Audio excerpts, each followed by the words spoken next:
Hello and greetings from across the media multiverse. Do you fancy something light-hearted, something humorous, and yet with a hint of intrigue too?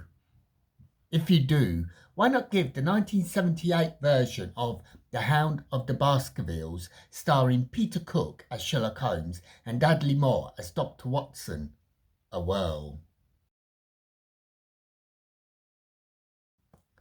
Dr. Mortimer visits Holmes and Watson on behalf of the new owner of Baskerville Hall, Sir Henry Baskerville, to say that Sir Henry's life is in danger due to the resurrection of the legend of the Hound of the Baskervilles.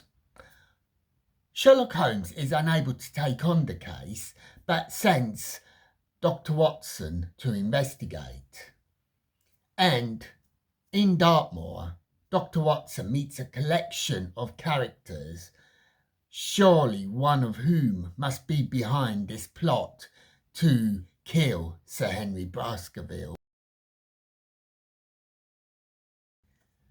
This film is a mishmash of Sherlock Holmes and not only but also a sketch show from the 1960s starring Peter Cook and Dudley Moore. Fans of that 1960s sketch show, I am convinced, will be delighted with this film. As for Holmes fans, I suppose it depends where you fall.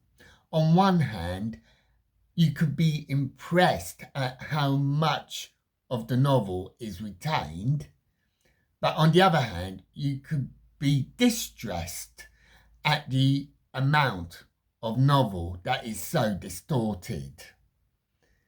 But one of the highlights of this film is that it is a masterclass of top British comedians of the day. As well as Peter Cook and Dudley Moore, we have Terry Thomas, Irene Handl, Prunella Scales, Max Wall, Kenneth Williams. We also have cameos from people such as Spike Milligan, who plays a policeman. So with all these ingredients, does this film actually work? Well, the initial reaction to the film when it was released was no.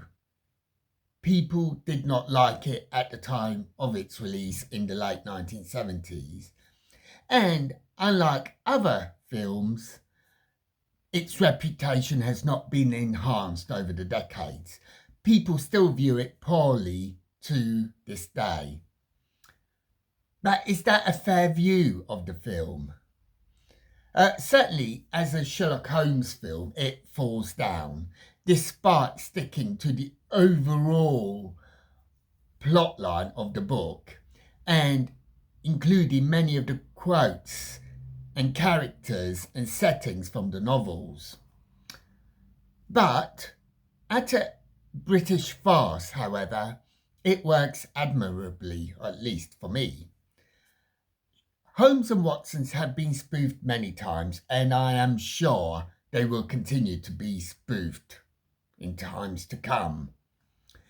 For me, I much preferred this 1978 film to, say, 2018's woeful Holmes and Watson with Colin Farrell and John C. Reilly. But back to Hound of the Baskerville, and I do think the production values hold up well. For example, the scenes on the moor with Kenneth Williams, who plays Sir Henry Baskerville, being attacked by the Hound is just so well realised.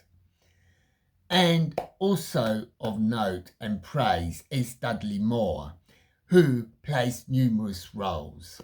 He plays Dr. Watson, he plays Sherlock Holmes' mother. Yes, we get to meet Mrs. Holmes. And he is also responsible for the music for the film. But overall, if you are a Holmes purist, just turn away now, don't bother, forget it. But if you are after a good British farce, a good laugh, and nothing more, nothing less, then this film, it does the job. It does what it says on the tin. If you are interested in watching the creme of British comedy actors of that period, that too may be a good reason to give this film a whirl.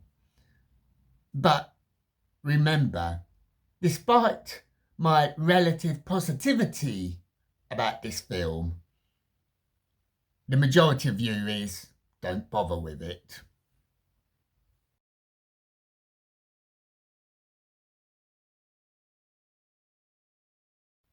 And so that is my thought on the 1978 Hound of the Baskervilles.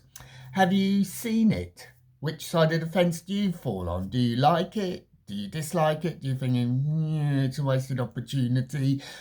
Grateful for any comments. So until next time, may your news be good news and happy times and places.